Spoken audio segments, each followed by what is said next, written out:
Assalamualaikum warahmatullahi wabarakatuh.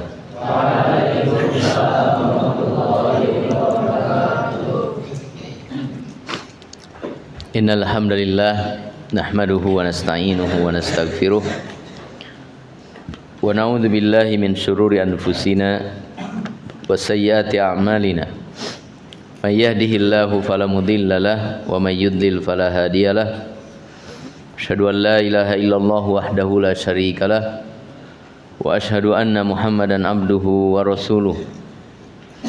Allahumma shalli wa sallim wa barik ala abdika wa rasulik Muhammadin wa ala alihi wa sahbihi ajmain. Amma ba'd. Alhamdulillah malam ini kita bisa bertemu kembali untuk melanjutkan kajian kita di dalam ilmu akidah, dan kita sedang mempelajari kitab Syarhus Sunnah yang disusun oleh Al-Imam Al-Barbahari rahimahullahu ta'ala. Kita lanjutkan. Kalau di kitab yang dibaikan ini nomor 2 ya, di angka 2, lihat.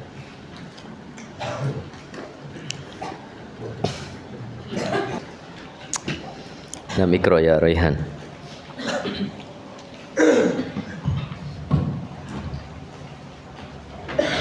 Bismillah. Qala al-mu'allifu al-imam Abu Muhammad al-Hasan bin Ali ibn Khalaf al-Barbahari rahimahullahu ta'ala. Wal asasu, dan fondasi alladzi yang tubna dibangun alaihi di atasnya al-jama'atu jamaah. Hum, mereka, ashabu adalah para sahabat Muhammad sallallahu alaihi wasallam rahimahumullah, semoga Allah merahmati mereka ajma'ina seluruhnya. Wa hum, dan mereka ahlus sunnati wal jamaati adalah ahlus sunnah wal jamaah. Faman, maka barang siapa lam ya'khud anhu, tidak mengambil dari mereka, faqad dhalla, maka sungguh dia telah sesat, wa badala'a, dan melakukan bid'ah. Wa kullu bid'atin, dan setiap bid'ah, dhalalatun, adalah kesesatan. Wa dhalalu, dan kesesatan, wa ahluhu, dan pengikutnya, finnar, di dalam neraka. Qala, berkata Umar bin Khattab radhiyallahu anhu, semoga Allah meridhoinya, la udhra, tidak ada udhur li ahadin, bagi seseorang, fi dhalalatin, dalam kesesatan, raqibaha, yang dia lakukan, hasibaha, yang dia menyangkanya, hudan, petunjuk, wala, dan tidak ada udhur juga, fi hudan, dalam petunjuk, tarakahu, yang dia tinggalkan, hasibahu, yang dia menyangkanya, wala, dan kesesatan. Faqad buyyinatil umur, maka sungguh telah dijelaskan seluruh urusan, wa thabatat al-hujjatu, dan telah menetap hujjah, wa qata'a al-udhru, dan terputus udhur. Ya. Sampai di situ perkataan Umar. Jadi perkataan Umar sampai wan qata'al udhru, dan terputus udhur. Ya. Adapun dari perkataan wadzalika, itu perkataan al-muallif. Nah, Wadzalika, dan hal itu, anna sunnata wal jama'ata, bahwasanya sunnah wal jama'ah qad ahkama, keduanya telah menguasai amrad dini, urusan agama, kullahu, seluruhnya, wa tabayyana, dan telah jelas, linnasi, bagi manusia, fa'alan nasi, maka wajib atas manusia al-ittiba'u, mengikutinya. Wa'lam, dan ketahuilah, rahimakallahu, semoga Allah merahmatimu, anna dinah, bahwasanya agama, innama, sungguhnya, ja'a, telah datang, min qibalillahi tabaraka wa ta'ala, dari Allah tabaraka wa ta'ala. Lam yuta, tidak diletakkan, ala, pada uqulir rijali, akal laki-laki, wa ara'ihim, dan pendapat mereka, wa ilmuhu, dan ilmunya, indallahi, di sisi Allah, wa inda rasulihi, dan di sisi Rasulnya sallallahu alaihi wasallam. Fala tattabi', maka janganlah kamu mengikuti syai'an, sesuatu, bihawaka, dengan hawa nafsu. Fatamruqa, maka kamu akan menembus minat dini, dari agama, fatahruja, sehingga kamu keluar minat Islam, dari Islam. Fa innahu, maka sungguhnya, la hujjata, tidak ada hujjah laka, bagimu, faqad bayyana, karena sungguh telah menjelaskan Rasulullah sallallahu alaihi wasallam di ummatihi, kepada umatnya, as-sunnata, sunnah, wa awdahaha, dan telah menerangkan sunnah di ashabi, kepada para sahabatnya, wa hum, dan mereka, al-jama'atu, adalah jamaah. Wahum dan mereka as-sawadul a'dhamu kelompok yang besar. Was-sawadul a'dhamu dan kelompok yang besar al-haqqu adalah kebenaran. Wa ahluhu dan para pengikutnya Paman maka barang siapa khalafa min lisihi ashab Rasulillah sallallahu alaihi wasallam, para sahabat Rasulullah sallallahu alaihi wasallam fi syai'in dalam sesuatu min amri dini dari urusan agama, faqad kafara maka sungguh dia telah kufur. Ya. Pada malam ini kita akan membahas satu tema yang disampaikan oleh al-muallif di sini, yaitu tentang kewajiban mengikuti al-jamaah. Di mana sebelumnya al-muallif menyampaikan tema bahwa Islam adalah sunnah dan sunnah adalah Islam. Kemudian beliau menyampaikan pengantar bahwa di antara sunnah, bahwa di antara ajaran Islam adalah luzumul jamaati, menetapi al-jamaah. Baik, kita mulai dari perkataan muallif pada nomor 1. Qala al-muallif rahimahullah, faminas sunnati luzumul jamaati. Maka di antara sunnah, dan sunnah itu adalah Islam, luzumul jamaati adalah menetapi al-jamaah. Menetapi artinya kita berada bersama, mengikuti, tidak meninggalkan. Berarti menetapi al-jamaah artinya kita berada bersama jamaah, kita mengikuti jamaah, kita tidak meninggalkan al-jamaah. Wa man raghiba ghairal jamaati, dan barang siapa yang mencintai selain al-jamaah, dia tidak mau ikut jamaah, malah dia mencintai selain jamaah. Wa faraqaha, dan dia meninggalkan al-jamaah. Faqad khala'a ribqatal islami, maka dia telah melepaskan ikatan Islam, tali ikatan Islam, min unukihi, dari lehernya, wa kana dhallan mudillan, dan dia adalah orang yang sesat juga menyesatkan orang lain. Jadi di sini al-muallif rahimahullahu taala beliau menyampaikan kepada kita bahwa di antara ajaran Islam, di antara ajaran sunnah adalah kewajiban menetapi al-jamaah, bahwa kita bersama dengan al-jamaah, bahwa kita mengikuti al-jamaah, kita tidak meninggalkan al-jamaah. Siapa itu al-jamaah akan dijelaskan di nomor 2. Iya.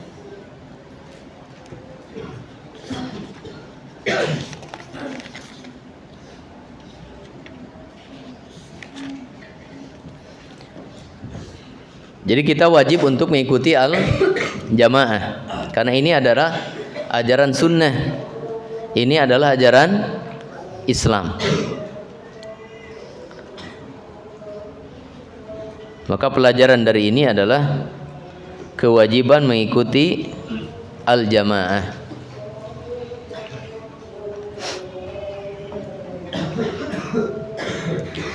Kemudian beliau menyampaikan ancaman bagi orang yang meninggalkan al-jamaah karena dia mencintai selain al-jamaah. Bahwa orang yang mencintai selain al-jamaah sehingga dia meninggalkan al-jamaah, mestinya mengikuti al-jamaah, dia malah meninggalkan al-jamaah. Maka apa ancamannya? Ancamannya adalah bahwa dia telah melepaskan tali ikatan Islam dari lehernya. Orang-orang Arab, mereka kalau menggembala kambing, maka mereka mengikat leher kambingnya dengan tali. kemudian dipegang. Ini supaya kambing tersebut tidak lepas, tidak kabur. Nah, maka kalau talinya itu lepas, putus, berarti apa? Kambingnya akan kabur, akan lepas dari si pemiliknya. Nah, tali pengikat leher kambing itu disebut dengan ribqah.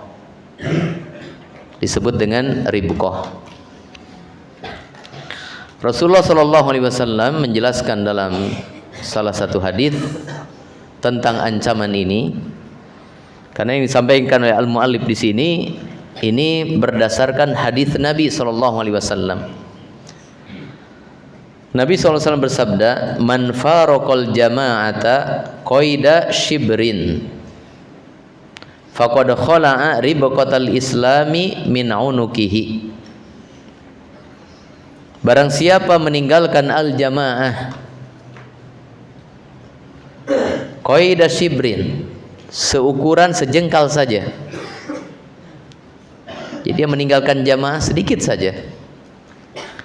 Faqad khala'a ribqatal islami min unukihi, maka dia telah melepaskan tali ikatan Islam dari lehernya. Kalau tali pengikat leher yang sudah lepas, berarti dia telah lepas dari apa? Dari Islam. Hadis ini diriwayatkan oleh Imam At-Tirmidzi dan disahihkan oleh Al-Albani dan yang lainnya rahimahumullah. Maka pelajaran yang kedua dari apa yang disampaikan oleh al-muallif, larangan meninggalkan al-jamaah. Larangan meninggalkan al-jamaah. Dan itu adalah kesesatan. Dan itu maksudnya apa? Meninggalkan al-jamaah adalah kesesatan. Ya, yang pada akhirnya beliau mengatakan wa kana dhallan mudillan, dan orang yang meninggalkan al-jamaah dia sesat lagi menyesatkan orang lain. Jamaah sekalian rahimani wa rahimakumullah, tentang perintah mengikuti al-jamaah, maka ini diperintahkan oleh Rasulullah sallallahu alaihi wasallam. Rasulullah sallallahu alaihi wasallam bersabda, "Sataftariku ummati ala 73 firqatan." Umatku akan terpecah kepada 73 golongan. Kulluhum finnar. 73 golongan tersebut semuanya terancam neraka karena mereka sesat. Illa wahidah, kecuali satu kelompok saja. Berarti satu kelompok ini dia selamat dari neraka. Kenapa? Karena dia benar, lurus di atas petunjuk, tidak sesat. Ala wahiyal jamaah. Rasulullah SAW katakan, satu kelompok yang selamat ini adalah al-jamaah. Nah, agar kita selamat dari neraka, berarti kita harus ikut kelompok yang selamat ini, yang cuma satu di antara 73 tersebut. Dan Nabi menyebutnya apa? Al-jamaah. Nabi menyebutnya apa? Al-jamaah.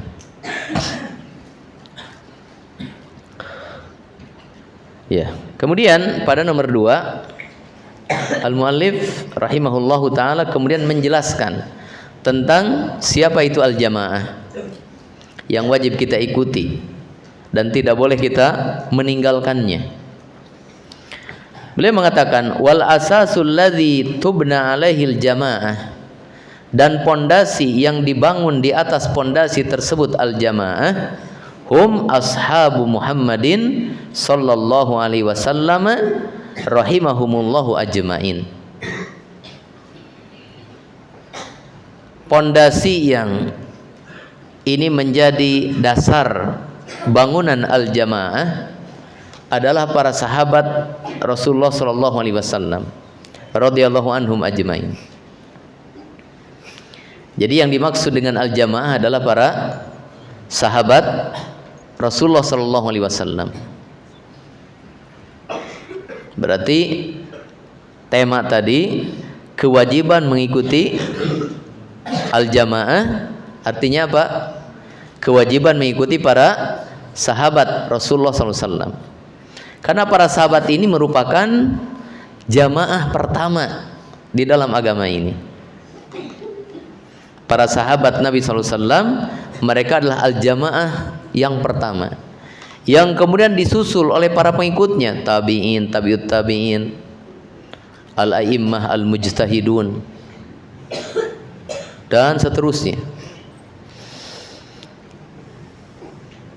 Jadi di sini dijelaskan oleh beliau tentang siapa itu al-jamaah. Maka pelajaran yang ketiga, yang dimaksud dengan al-jamaah adalah para sahabat Rasulullah sallallahu alaihi wasallam. Yang dimaksud dengan al-jamaah adalah para sahabat Rasulullah sallallahu alaihi wasallam.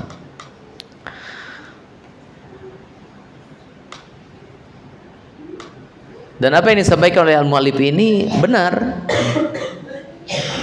Berdasarkan hadis Nabi sallallahu alaihi wasallam, lanjutan dari hadis yang tadi saya bacakan, bahwa yang selamat kata Rasulullah cuma satu, yang namanya apa? Al-jamaah. Kemudian Rasulullah SAW menjelaskan siapa itu al-jamaah. Beliau mengatakan, ma ana alaihil yauma wa ashabi. Apa yang aku berada di atasnya hari ini dan para sahabatku. Jadi Rasulullah SAW menjelaskan jamaah itu adalah apa yang aku berada di atasnya hari ini dan para sahabatku. Jadi Nabi menyebutkan jamaah itu adalah beliau dan para sahabatnya. Beliau sebagai pemimpinnya dan para sahabat sebagai al-jamaah. Kemudian beliau melanjutkan, wahum ahlus sunnati wal jamaati. Dan mereka, yaitu para sahabat, adalah ahlus sunnah wal jamaah. Jadi kalau mendengar kata ahlus sunnah wal jamaah, maka yang paling utama dan itu yang pertama adalah para sahabat Nabi SAW. Adapun manusia lain selain para sahabat itu hanya mengikuti. Jadi pokoknya asalnya jamaah itu ya para sahabat Nabi SAW. Adapun yang lain kemudian disebut jamaah karena mereka mengikuti para sahabat Nabi SAW. Kalau sekarang ada orang mengatakan kami ahlus sunnah wal jamaah, ya kita katakan ahlus sunnah wal jamaah yang asal adalah para sahabat. Adapun kamu yang mengatakan kami adalah ahlus sunnah, kamu adalah pengikut jamaah yang pertama. Kalau betul kamu mengikuti para sahabat, berarti betul kamu adalah ahlus sunnah wal jamaah. Tapi kalau tidak, itu sekedar pengakuan. Karena antara cabang dengan asli harus ada apa? Kesesuaian. Mana yang mengikuti? Asli ikut cabang atau cabang ikut asli? Mana? Yang punya kebijakan cabang atau pusat atau asli? Ya aslinya. Kalau cabang keluar dari kebijakan pusat asli, dia terdepak dari jamaah tersebut. Nah, kalau ada orang mengaku saya ahlus sunnah wal jamaah, tapi ternyata akidahnya menyelisihi sahabat, ajarannya menyelisihi sahabat, ini sudah keluar dari kecabangan asal jamaah para sahabat, sehingga itu bukan al-jamaah.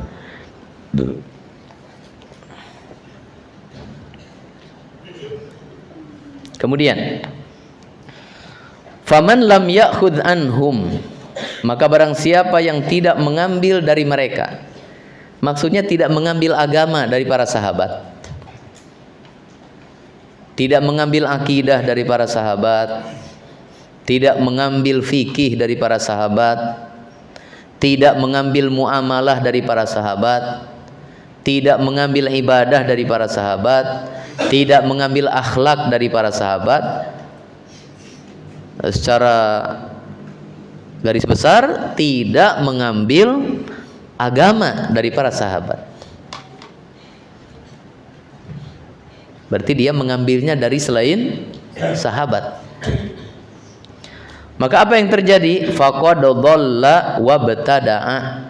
Maka orang ini telah sesat dan melakukan bid'ah. Jadi kalau ada ajaran agama, apapun ajaran agama tersebut, ternyata tidak ada rujukannya, tidak ada kembalinya kepada para sahabat, maka ajaran tersebut sesat, walaupun mengatasnamakan Islam. Karena itu bukan sunnah. Wabtada'a, dan itulah bid'ah. Bid'ah itu sesuatu yang baru dalam urusan agama. Maka jamaah sekalian rahimani wa rahimakumullah, pelajaran yang ke berapa sekarang? Keempat, ya.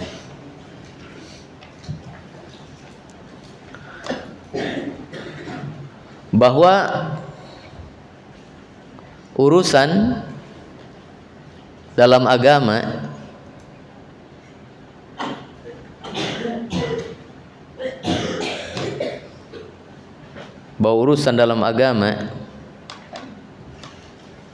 wajib diambil dari para sahabat. Wajib diambil dari para sahabat.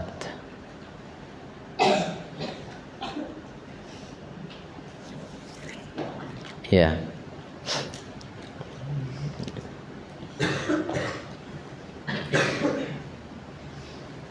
Ya, kenapa wajib diambil dari para sahabat? Ya karena yang tahu agama itu ya para sahabat. Yang menerima penjelasan langsung tentang agama Islam ini adalah para sahabat dari Rasulullah SAW. Dan Rasulullah SAW dari siapa? Dari Allah Azza wa Jalla. Jadi kalau ada orang kemudian mengambil agama dari selain sahabat dan dia mengatasnamakan itu agama Rasul, itu ada keterputusan apa? Rangkaian. Ada keterputusan sanad. Dalam hadis itu dhaif, lemah.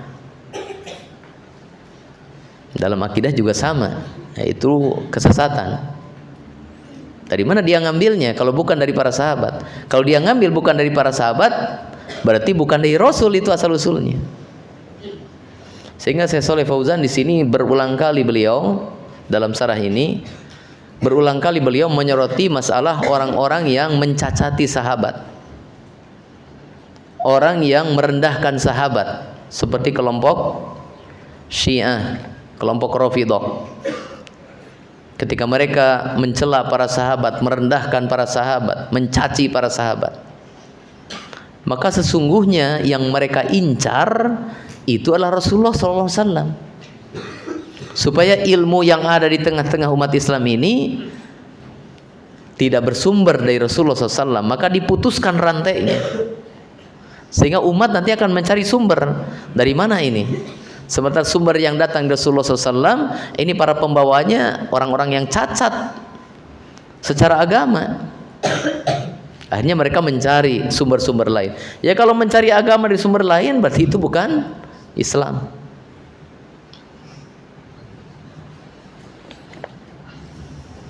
Ya. Ya, saya tidak membacakan perkataan Syekh secara langsung karena cukup panjang ya, dan tema kita cukup panjang sekarang ini. Itu ringkasan ya, yang punya kitabnya nanti bisa dibaca sendiri. Kemudian pelajaran yang kelima,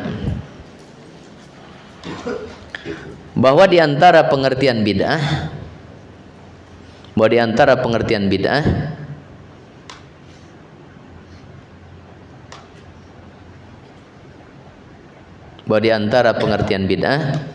adalah sesuatu yang baru yang tidak ada petunjuknya dari para sahabat. Sesuatu yang baru dalam agama yang tidak ada petunjuknya dari para sahabat.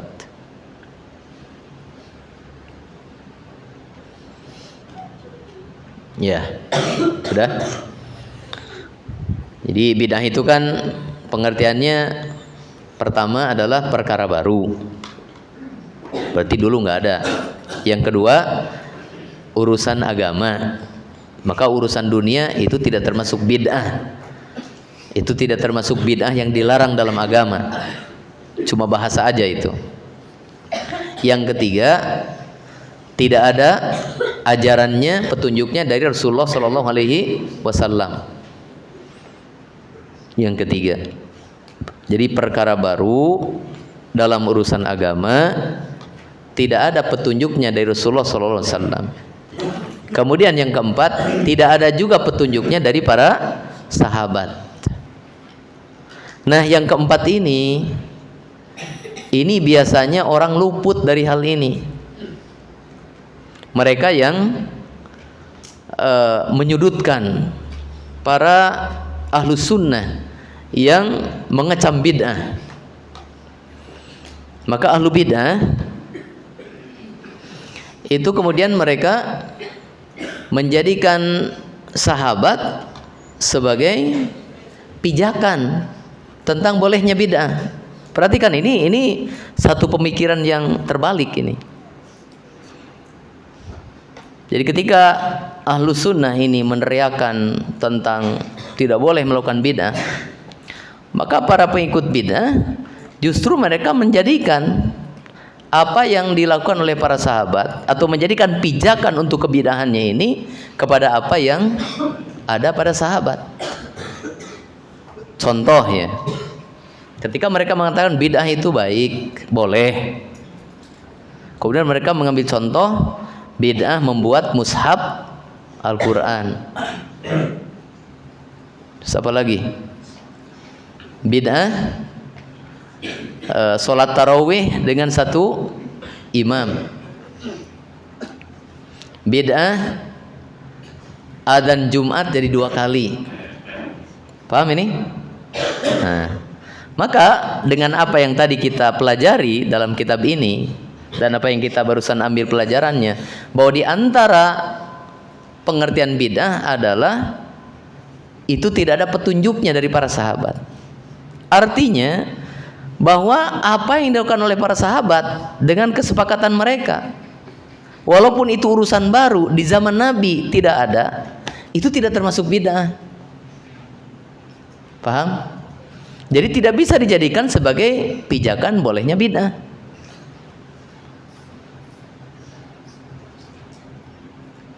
Nggak boleh kamu merayakan perayaan Maulid Nabi misalkan, karena itu tidak ada di zaman Nabi SAW. Kata yang melakukannya, ya nggak apa-apa melakukan perayaan ini. Kalaupun toh tidak ada di zaman Nabi, tapi kan ini bid'ah yang boleh. Sebagai contoh, tuh di zaman sahabat Quran dibuat jadi satu mushaf, kan di zaman Nabi nggak ada, berarti boleh bid'ah seperti itu. Maka kita katakan Al-Quran di zaman Utsman bin Affan dijadikan satu mushaf, di mana di zaman Nabi tidak ada itu. Maka itu bukan bid'ah. Kenapa? Karena itu masih termasuk petunjuk yang diikuti. Jadi kalau ada orang mengatakan, oh boleh merayakan Maulid Nabi, sebagai landasan hukumnya, pijakannya adalah itu sahabat juga melakukan perkara baru, membuat Quran dijadikan satu mushaf. Kita katakan membuat Al-Quran dijadikan satu mushaf itu bukan bid'ah, karena sahabat yang melakukannya.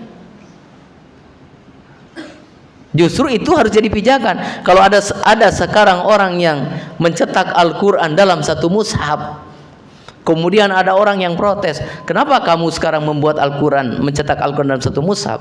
Kan di zaman Rasul tidak ada, berarti itu bid'ah.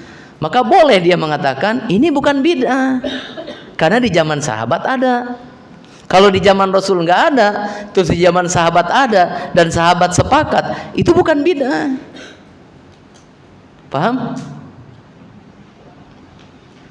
Nah sekarang justru kalau kita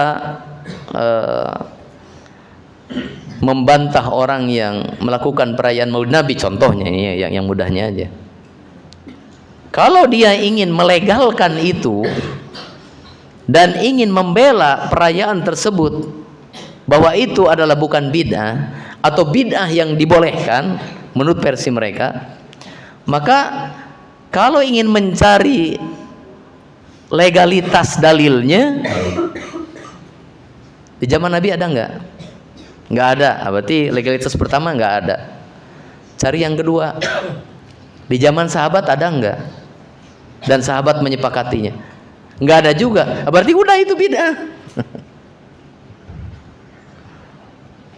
Kalau di zaman sahabat ada yang melakukannya, dari para sahabat maksudnya, bukan orang lain. Kalau ada sahabat yang melakukannya dan sahabat lain mendiamkan, menyepakati, berarti itu bukan bid'ah.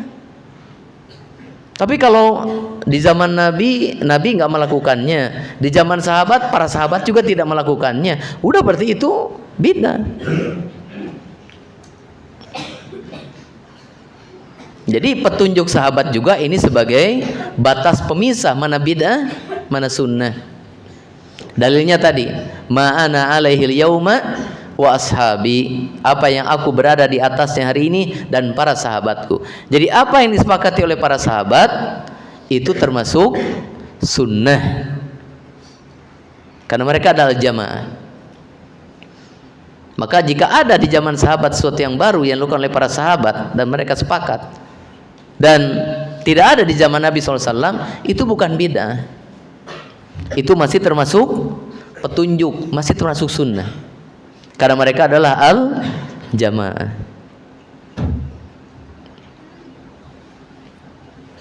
Dulu ada, saya pernah menemukannya, satu kelompok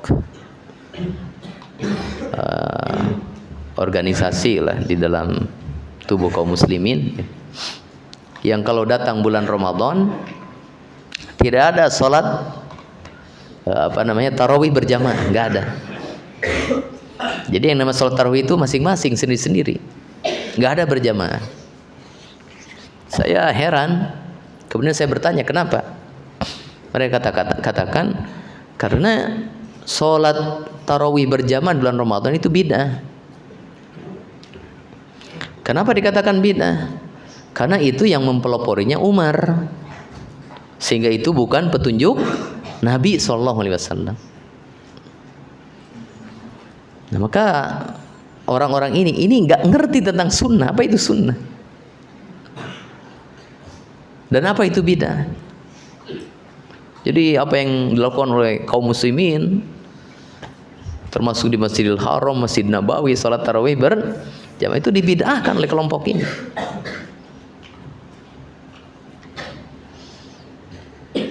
Ya, mereka tidak mengerti. Ya.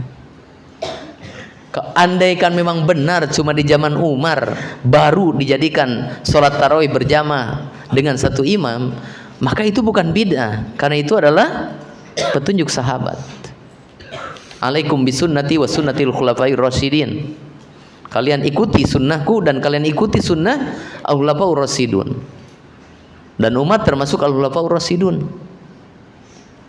Dan Nabi menyebut bahwa apa yang menjadi petunjuk al-khulafaur rasyidun itu adalah sunnah yang harus diikuti. Dan setelah diteliti ternyata sholat tarawih berjamaah bukan baru terjadi di zaman Umar radhiyallahu an. Di zaman Nabi juga sudah terjadi, cuma Nabi berjamaahnya 3 malam saja. Setelah itu beliau tidak berjamaah lagi. Kemudian beliau mengungkapkan alasan kenapa beliau tidak ikut berjamaah lagi, karena beliau khawatir kalau beliau terus-terusan berjamaah nanti hukumnya menjadi wajib dan itu berat bagi kalian. Jadi harus dipahami ini ya. Termasuk batas pemisah mana sunnah mana bid'ah adalah petunjuk sahabat. Jadi untuk mengetahui ini bid'ah atau ini masih sunnah, cari di zaman Rasul ada enggak? Enggak ketemu di zaman Rasul, cari sahabat ada nggak yang melakukannya, dan tidak ada sahabat lain yang menyelisihinya. Ada ketemu, berarti itu masih termasuk sunnah. Oh, nggak nemu juga dari para sahabat, berarti itu bukan sunnah. Itu masuk apa? Bid'ah, kalau itu dikatakan sebagai bagian dari agama Islam. Kemudian wa kullu bid'atin dhalalatun wad dhalalu wa ahlu finnar. Dan setiap kesesatan dan setiap bid'ah adalah kesesatan, dan kesesatan beserta pengikutnya ini berada dalam neraka. Ini sesuai dengan hadis Nabi SAW yang itu masuk dalam khutbatul hajah. Fa inna asdaqal hadits kitabullah wa khairul hadyi hadyu Muhammadin sallallahu alaihi wasallam wa syarrul umuri muhdatsatuha fa inna kulla muhdatsatin bid'ah wa kulla bid'atin dhalalah. Kemudian dalam riwayat lain wa kullu dhalalatin finnar. Jadi ini adalah dari hadis Nabi sallallahu alaihi wasallam. Kemudian beliau menyampaikan perkataan Umar bin Khattab radhiyallahu an. Berkata Umar bin Khattab radhiyallahu an, la udhra, tidak ada uzur. Artinya tidak termaafkan. Kalau diberi uzur hanya dimaafkan. Ini tidak ada uzur, ini tidak dimaafkan. Salah ya salah. Beda kalau ada uzur, salahnya dimaafkan. Kalau tidak ada uzur, salah ya salah. Beliau mengatakan tidak ada uzur li ahadin fi dhalalatin raqibaha, bagi seseorang yang dia melakukan kesesatan, hasibaha huda, yang mana dia menyangka itu adalah petunjuk. Maksudnya kalau ada orang melakukan kesesatan, melakukan bid'ah, melakukan sesuatu yang tidak ada bimbingannya, petunjuknya dari al-jamaah, dia melakukan itu, dia melakukan kesesatan tersebut, tapi dia melakukannya dalam kerangka bahwa dia menyangka itu adalah petunjuk. Jadi ini ada sangkaan itu petunjuk, itu kebenaran. Ya kalau dia tahu itu kesesatan, dia tidak akan melakukannya. Dia melakukan kesesatan tersebut karena ada subhat dalam pikirannya, dia menyangka itu adalah petunjuk kebenaran. Maka kata Umar bin Khattab radhiyallahu an, tidak ada uzur bagi orang ini. Sesat ya sesat, walaupun dia menyangka itu adalah petunjuk.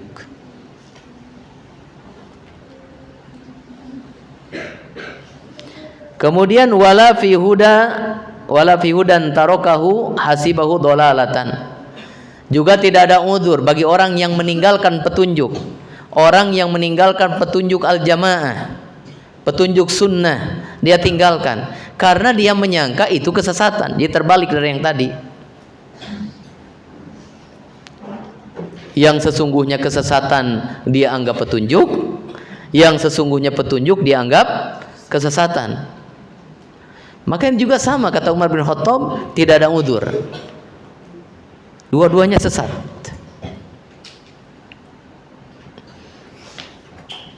Mungkin ada pertanyaan, kan dia ada sangkaan. Kalau ada sangkaan berarti masih ada celah untuk dimaafkan. Nah, ada dua bantahannya ini. Kalau ada orang mengatakan, nggak apa-apa dia maafkan, kan karena dia menyangka itu adalah petunjuk sehingga dia melakukan, walaupun hakikatnya itu adalah kesesatan. Karena dia menyangka itu kesesatan sehingga dia meninggalkannya, walaupun hakikatnya itu adalah petunjuk. Karena ada prasangka dia, maka apa? Mestinya dia dimaafkan. Maka bantahannya jelas ya. Pertama dari sisi dalil, bahwa kesesatan orang-orang musyrikin itu berangkat dari dugaan dan sangkaan. Iyattabi'una illa dhanna wa inna dhanna la yughni minal haqqi syai'a. Bahwa orang-orang musyrikin mereka melakukan kesyirikan itu iyattabi'una illa dhann, tidaklah mereka mengikuti kecuali dugaan sangkaan. Jadi mereka melakukan kesyirikannya itu dalam rangka sangkaan dan dugaan. Tapi walaupun mereka melakukan kesyirikan itu atas nama sangkaan, oh ini yang benar ini, tetap mereka disebut orang musyrik dan tetap mereka dikufurkan.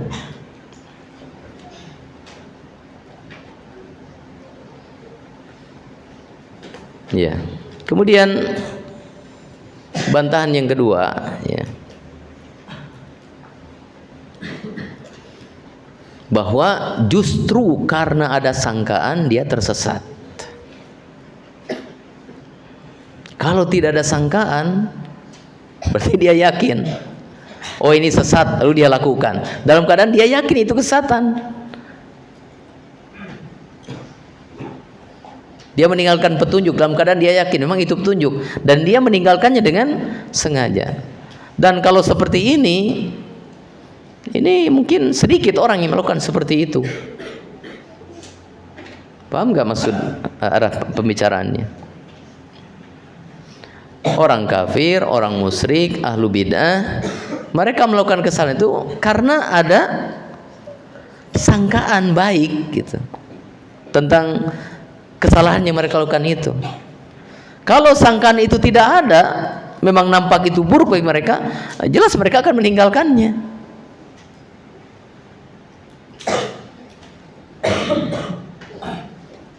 Ya. Kemudian Umar bin Khattab radhiyallahu anhu mengatakan, faqad buyyinatil umuru wa thabatatil hujjat wan qata'al udhru. Semua urusan agama sudah dijelaskan. Hujjah, dalil sudah menetap, sudah tegak. Wan qata'al udhru, karena Islam sudah dijelaskan semua, dalil juga sudah tetap, maka udzur putus. Pemaafan karena sangkaan, salah sangka dan sebagainya ini terputus. Ini sudah tidak ada lagi.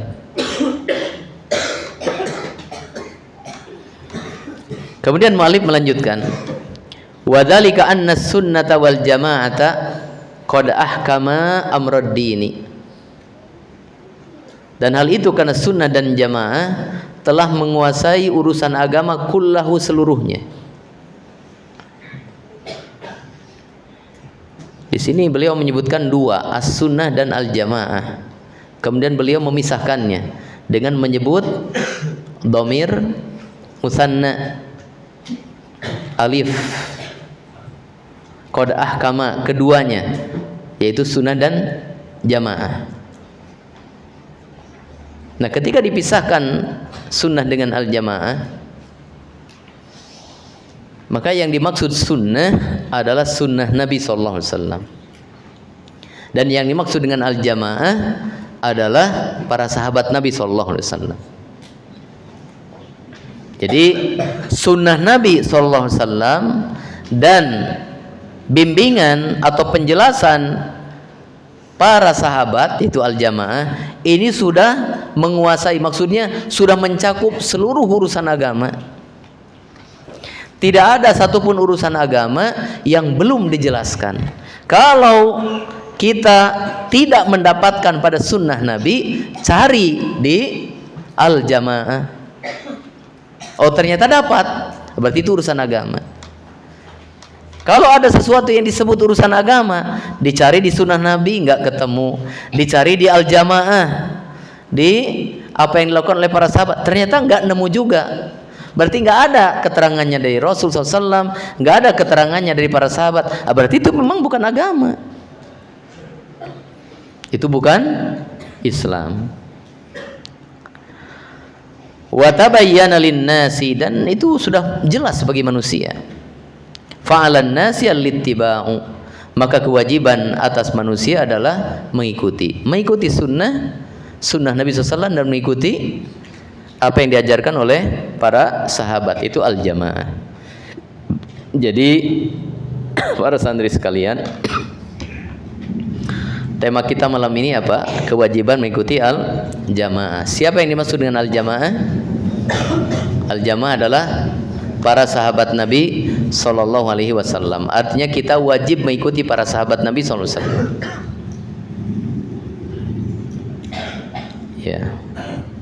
Dan tadi bahwa untuk mengetahui apakah sesuatu itu bid'ah atau sunnah, cara mengeceknya bagaimana?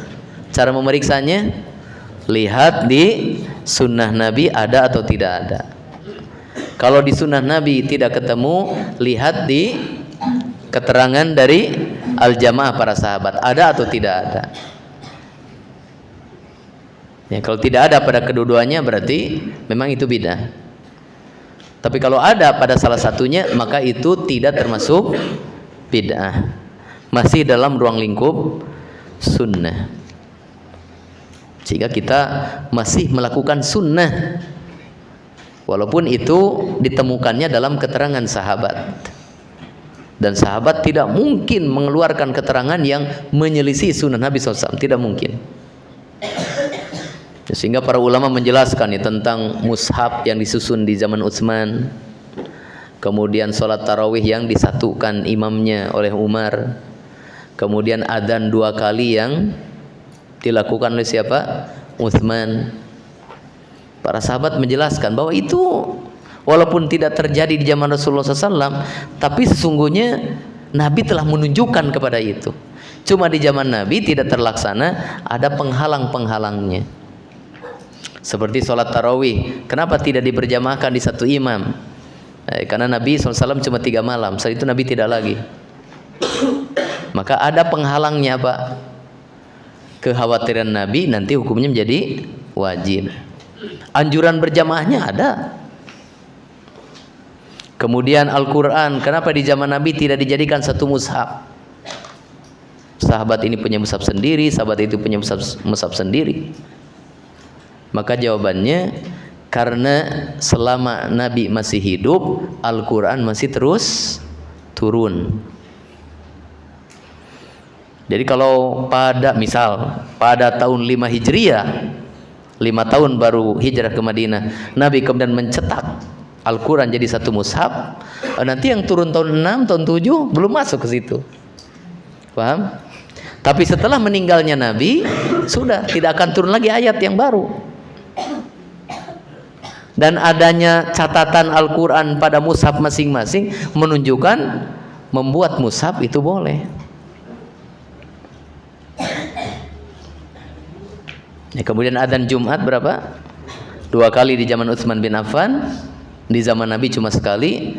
Maka ada kejadian lain di zaman Nabi yang mendukung kepada itu, yaitu sholat subuh. Ada adzan pertama, adzan awal sebelum masuk subuh, ada adzan kedua setelah masuk subuh. Adzan pertama untuk apa? Mengingatkan manusia, membangunkan yang tidur. Karena manusia sedang lalai, jadi dibangunkan dengan adzan. Lalu adzan yang kedua memberitahu ini sudah masuk subuh. Nah, Utsman bin Affan memandang ketika di zaman Utsman masyarakat bertambah banyak di Madinah ini dan aktivitas pasar semakin ramai. Jadi harus ada yang mengingatkan, ini hari Jumat. Kalau diseru dengan adzan pas masuk Jumat, telat mereka. Karena kan nggak semodern sekarang, di HP ada adzan, ya. Ada pengeras suara kemana-mana, banyak yang adzan kedengaran. Di zaman Nabi dan para sahabat kan cuma satu di Masjid Nabawi itu, Jumatan. Maka kemudian beliau menyuruh ada yang adzan di wilayah pasar, adzan sebelum masuk waktu Jumatan, untuk mengingatkan ini hari Jumat. Siap-siap Jumatan, pergi ke masjid. Ya, wallahu taala a'lam. Adapun perkataan mu'alif berikutnya wa'lam rahimakallah, ini nanti tema yang baru ya. Ya, sampai sini dulu. Mudah-mudahan ada manfaatnya. Subhanakallahumma bihamdika asyhadu an la ilaha illa anta astaghfiruka wa atubu ilaik. Wa sallallahu wasallama ala nabiyyina Muhammadin wa ala alihi washabihi ajmain. Wa akhiru da'wana alhamdulillahirabbil alamin. Assalamualaikum warahmatullahi wabarakatuh.